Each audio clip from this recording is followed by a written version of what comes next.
ఇప్పుడు రాజకీయాలకి ఏం సంబంధం అమ్మా? నరేంద్ర మోడీ గారు మనం ఓట్లు వేస్తే ఎన్నుకోబడేటువంటి ఒక జీతగాడు, పబ్లిక్ సర్వెంట్. ఆయన ఏమో భగవంతుడా ఆకాశం నుంచి ఊడిపడ్డా? చిన్నజీయర్ స్వామి లాగా ఎదుటి వాళ్ళ దేవుళ్ళని మేము తిట్టమని ఎప్పుడు చెప్పలే కదా. బాపలను కొట్టమని, రంగరాజన్ గారి మేము కొట్టమని మేము ఎప్పుడు చెప్పలే కదా. ఇదంతా బీజేపీ ఆడుస్తున్నటువంటి ఆటని మేము చెప్పంగానే భావజాలం అయితే వాళ్ళది. ఆడు కాదు వీడు, ఆకాశం కంటే డేంజర్ వీడు. ఆకాశం ఉగ్రవాదున్నాడు కదా. నువ్వు నిజంగా ధైర్యవంతుడు అయితే నువ్వు వేసినటువంటి ప్రశ్న ఇదైతే కనుక నువ్వు ఎందుకురా పారిపోయినావు ఎదవా? నువ్వు ఎందుకురా పారిపోయినావు?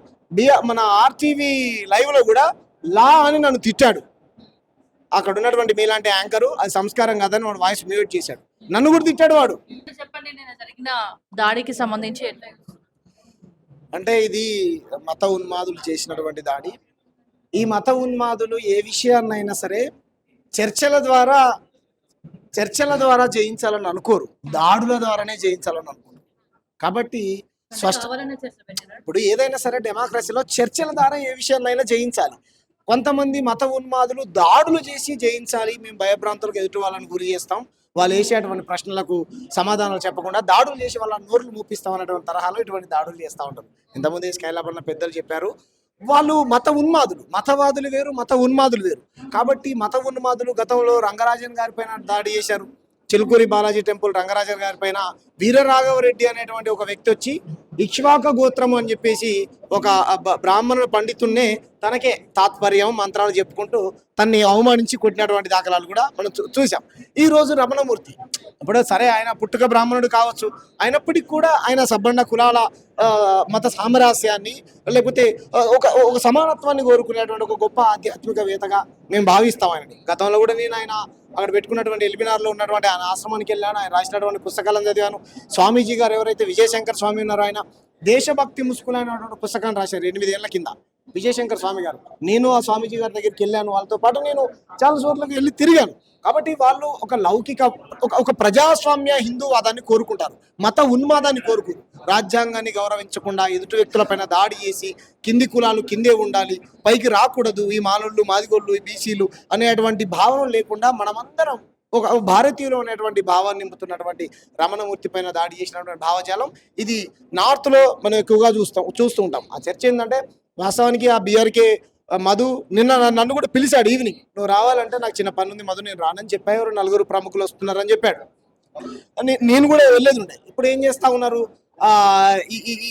వీళ్ళంతా, కొంతమంది తెలంగాణలో ఇండిపెండెంట్గా పనిచేస్తున్నటువంటి ఈ జర్నలిస్టుల పైన, ఇటువంటి రమణమూర్తి గారి పైన, మా పైన, స్కైలాబన్న పైన, ఇలా ఎవరైతే ఈ మత ఉన్మాదులకు వ్యతిరేకంగా మాట్లాడుతున్నటువంటి వ్యక్తులను టార్గెట్ చేసి, మీరు చూడండి ఇంతకుముందు చెప్పాడు, ఇప్పుడు తలకాయ నాకైతే గ్రాంధిక భాష నాకైతే రాదు. ఇప్పుడు దీన్ని ఏమంటారమ్మా? తలకాయ అంటారు కదా, తలకాయ అంటారు. మరి వాడు కూడా ఎవడైతే దాడి చేశాడు వాడు కూడా ఏమంటుండు, నువ్వు శ్రీకృష్ణుడు తలకాయ అంటావా? తలకాయ అంటావు. మరి నువ్వు అనేది కూడా అదే కారా? నువ్వేమన్నా శిరస్సు అనాలి, మరి నువ్వెందుకు అంటున్నావు తలకాయ అని? నువ్వు కూడా అవమానించావు కదా. కాబట్టి ఎదుటి వాళ్ళ మీద ఏదో రకంగా బురద జల్లి నువ్వు దేవుని అవమానించావు, దేవుని కించపరచావు అనేటువంటి బురద వాళ్ళ నెపం వాళ్ళ మీద మోపి వేరే వర్గాలకు వీళ్ళు యాంటీ హిందూస్ లేకపోతే యాంటీ ఇంకోటి దేవుడు అనేటువంటి ప్రాపగాండా సృష్టించడం కోసం చేస్తున్నటువంటి ఈ మూకదాడులు ఏవైతే ఉన్నాయో, రమణమూర్తి గారు చేసినటువంటి మూకదాడిని మేము తీవ్రంగా ఖండిస్తా ఉన్నాం.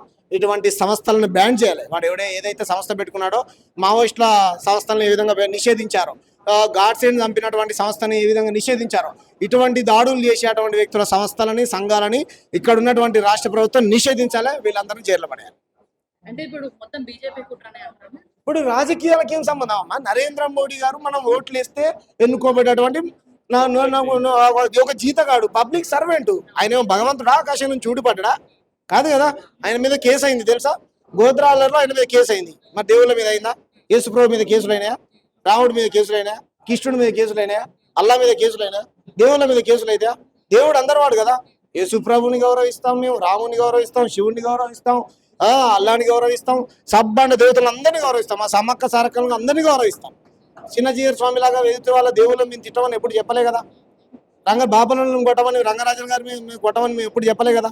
కాబట్టి ఇదంతా బీజేపీ ఆడుస్తున్నటువంటి ఆటని మేము చెప్పంగానే భావజాలం అయితే వాళ్ళది. ఎందుకంటే ఇప్పుడు హిందూకైనా, ముస్లింకైనా, క్రిస్టియన్కి ఏం కావాలమ్మా? స్కూల్ కావాలి, నీళ్లు కావాలి, బట్టలు కావాలి, తిండి కావాలి, ఆరోగ్యం కావాలి, ఇల్లు కావాలి, మౌలిక సదుపాయాలు కావాలి. అంతే తప్ప నేను అంటున్నా నీ శివభక్తుల్ని, మరి మీరే భక్తులు, నా శివభక్తులు పోయి వేరే వాళ్ళ భక్తులు కొట్టమని చెప్తే అది కరెక్టా? కాబట్టి ఇలా దేవుళ్ళ పేరుతోని, దయ్యాల పేరుతోని, కులాల పేరుతోని, మతాల పేరుతోని చిచ్చు పెట్టి ప్రజల మధ్య ఒక ఘర్షణ వాతావరణాన్ని సృష్టిస్తున్నటువంటి వ్యక్తులు. వాడు కసబ్ రెడ్డి, వాడి పేరు ఏం పేరు ఏదో అన్నావు కదా, ఆడు కాదు వీడు, ఆ కసబ్ కంటే డేంజర్ వీడు. ఆ కసబ్ ఉగ్రవాది ఉన్నాడు కదా. నువ్వు నిజంగా ధైర్యవంతుడు అయితే, నువ్వు వేసినటువంటి ప్రశ్న ఇదైతే కనుక నువ్వు ఎందుకురా పారిపోయినావు విధవా? నువ్వు ఎందుకురా పారిపోయినావు? మన ఆర్టీవీ లైవ్ లో కూడా లా అని నన్ను తిట్టాడు. అక్కడ ఉన్నటువంటి మీలాంటి యాంకరు అది సంస్కారం కాదని వాడు వాయిస్ మ్యూట్ చేశాడు, నన్ను కూడా తిట్టాడు వాడు. కాబట్టి ఇటువంటి సంస్కారహీనులకు ఇక్కడ ఉన్నటువంటి తెలంగాణ ప్రభుత్వము, ప్రజలు, పోలీసులు బుద్ధి చెప్పాలి. ఇలాంటి జర్నలిస్టులు కూడా ఇటువంటి మూకదాడుల్ని ఖండించాలని చాలా మంది ఎవరైతే హిందూ సంఘాల నాయకులు ఉంటారో వాళ్ళ దగ్గర వాయిస్ తీసుకోవాలి. Thank you. ఉండు ఏదైతే మరి నిన్న రమణమూర్తి గారి పైన ఏదైతే దాడి జరిగిందో, ఆడెవడో వానర సేన కశ్యప్ రెడ్డి ఎవడో కానీ మొత్తానికి మరి వాడు దాడి చేశాడు. దాడి చేసిన తర్వాత ఇప్పుడు యాంకర్లు అవ్వచ్చు, జర్నలిస్టులు అవ్వచ్చు, మాలాంటి వాళ్ళు జర్నలిస్టులు అందరం కూడా అసలు వాట్ ఈజ్ వాట్ అని తెలుసుకోవడానికి ఫోన్లు చేస్తే వాడు ఫోన్లు ఎత్తట్లా. ఇక్కడ ప్రజలు కూడా, రెండు రాష్ట్రాల ప్రజలు కూడా గమనించుకోవాల్సింది ఏంటంటే, వాడు స్టూడియోలో ఉండి చెప్పు తీసుకుని రమణమూర్తి గారిని కొట్టిన ఆయన ఎక్కడా కూడా ఆయన యొక్క వ్యక్తిత్వాన్ని, ఆయన యొక్క హుందాతనాన్ని, ఆయన యొక్క పెద్దరికాన్ని ఎక్కడా కోల్పోలా. ఆ ప్లేస్లో నాలాంటోడో లేకపోతే ఇంకొకడో లేకపోతే ఇంకెవరో ఉంటే వాడు ఎవడైతే కొట్టాడో వాడి మీద అవసరమైతే ఒక దెబ్బన్నా వేసేవాళ్ళు. కానీ ఆయన ఎక్కడ ఆయన పెద్దరికాన్ని కూడా, అంటే నేనేం కొట్టమని చెప్పట్లా, ఇప్పుడు ఈ కొట్టిన దాన్ని మేము ఖండిస్తున్నాం. ఎక్కడా కూడా మరి ఇప్పుడు ఆడు కనీసం దాడి చేస్తున్నాడు, చెప్పు తీసుకుని ఒక దెబ్బ 2 దెబ్బలు కొట్టాడు. ప్రీ ప్లానెడ్గా వాడు వచ్చాడు ఆ స్టూడియోకి. గతంలో కూడా రమణమూర్తి గారి పైన ఇలాగే చేశాడంట, ప్రీ ప్లానెడ్గా వచ్చాడు. ఇప్పుడు చెప్పు తీసుకొని అక్కడ రమణమూర్తి గారు అన్నది ఏం తప్పండి? రమణమూర్తి గారు ఏమన్నా దేశంలో అరే మీరు అందరూ ఉగ్రవాదులకు తయారవున్నా అంటున్నాడా? దేశంలో ప్రతి మనిషి గౌరవించుకోవాలి, ఒకరి మతాన్ని ఒకరు గౌరవించుకోవాలి, పరమతాలను గౌరవించుకోవాలి, అన్నదమ్ముల్లాగా ఉండాలి, మత గొడవలు వద్దురా బాబు, ఈ మతోన్మాదులను తరిమి కొట్టాలని చెప్పి మాట్లాడుతున్నాడు. ఆయన మంచి కోసం మాట్లాడుతున్నాడు, దేశం మంచి కోసం మాట్లాడుతున్నాడు, యువకులకు ఉద్యోగాలు ఇవ్వమంటున్నాడు, ఆడపిల్లలపైన అత్యాచారాలు నిరోధించమంటున్నాడు, సంరక్షణ కాపాడమని అంటున్నాడు. అంతేగాని మత గొడవలు ఎవడు పెడుతున్నాడు? ఈ వానర సేన ఆడెవడో కశ్యప్ రెడ్డి ఆడెవడో కానీ ఏదో ఈరోజు దాడి చేశాను, రమణమూర్తి గారిని కొట్టాను అనగానే వాడికి ఏదో మద్దతుగా కొంతమంది మతోన్మాదులు సోషల్ మీడియాలో పోస్టులు పెడుతున్నారు. అది చూసుకోండి, అంటే ఒక మనిషి పైన చేసినటువంటి దాడిని కూడా ఎంకరేజ్ చేసి నువ్వు హిందూ టైగర్ రా బాబు అని చెప్పి మాట్లాడుతున్నారు. ఏం హిందూ టైగరు? ఆడి హిందూ టైగర్ అయితే మరి ఫోన్లు చేస్తే లిఫ్ట్ చేయాలా? దాదాపు ఇప్పుడు నేనే 30 సార్లు ఫోన్ చేశాను, ఎవడరా నువ్వు అసలు అని మాట్లాడదామని. చాలా మంది ఫోన్లు చేస్తే ఫోన్లు ఎత్తట్లే. మరి వాడు రమణమూర్తి గారికి సైన్యం లేదా? వాడికి లాగా వానర సైన్యం అని పెట్టుకొని ఏదైతే పెట్టుకున్నాడో, వాడికి ఎంతమంది ఉన్నారో తెలియదు కానీ రమణమూర్తి గారికి సైన్యం లేరా? ఆయన ఒక పిలిపిస్తే లా అండ్ ఆర్డర్కి ఇబ్బంది కలగదా? అయినా కూడా చట్టాన్ని కాపాడుతున్నాడు. చట్టపరంగా వెళ్ళి పోలీస్ స్టేషన్లో లీగల్గా కంప్లైంట్ ఇచ్చాడు. రమణమూర్తి గారికి ఫ్యాన్స్ లేరా, ఫాలోవర్స్ లేరా? 2 రాష్ట్రాల్లో ఆయన ఫాలోవర్స్ ఉన్నారు. ఒక పిలిపిస్తే రోడ్డు మీదకి వచ్చి ధర్నాలు చేస్తారు, కానీ ఇల్లీగల్ యాక్టివిటీస్ ఆయన చేయట్లేదు. చట్టపరంగా వెళ్ళాడు ఆయన. ఈరోజు బషీరాబాద్ ప్రెస్ క్లబ్లో కూడా ఆయన ఖండిస్తూ ఎక్కడా కూడా అవసరమైతే ఆ దాడి చేసినోడు నాకు ఏదో కోపం లేదు, నేను ఆయన క్షమిస్తున్నానని మాట్లాడినటువంటి గొప్ప విలువలు కలిగినటువంటి వ్యక్తి రమణమూర్తి గారు. ఈరోజు రమణమూర్తి గారి కోసం మరి తెలంగాణ శ్యామ్ గారు, సామాన్య ఉద్యమ నేత, నేను ఆంధ్ర నుంచి ఈరోజు ఆయన మద్దతు తెలియజేయడం కోసం హైదరాబాద్ రావడం జరిగింది. మరి ఇటువంటి దాడుల్ని కూడా ఎవడైతే మతోన్మాదంతో దాడులు చేస్తున్నాడో, మతోన్మాద మోకలతో ఈ కుల మతాల కంటే కూడా మానవత్వం అనేది కూడా ఒకటి ఉంది, అది మర్చిపోయి మతమే ముఖ్యం, మతోన్మాదమే మాకు ముఖ్యం అని చెప్పి దాడులు చేస్తున్నారు.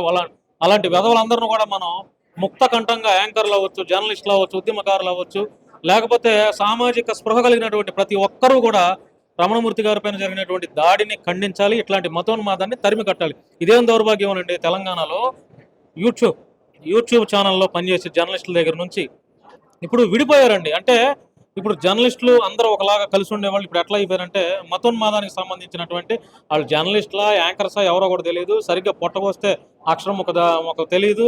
వాళ్ళు ఏందో మరి అంటే యూట్యూబ్ ఛానల్ పెట్టుకోవటం, మతోన్మాదాన్ని రెచ్చగొట్టడం.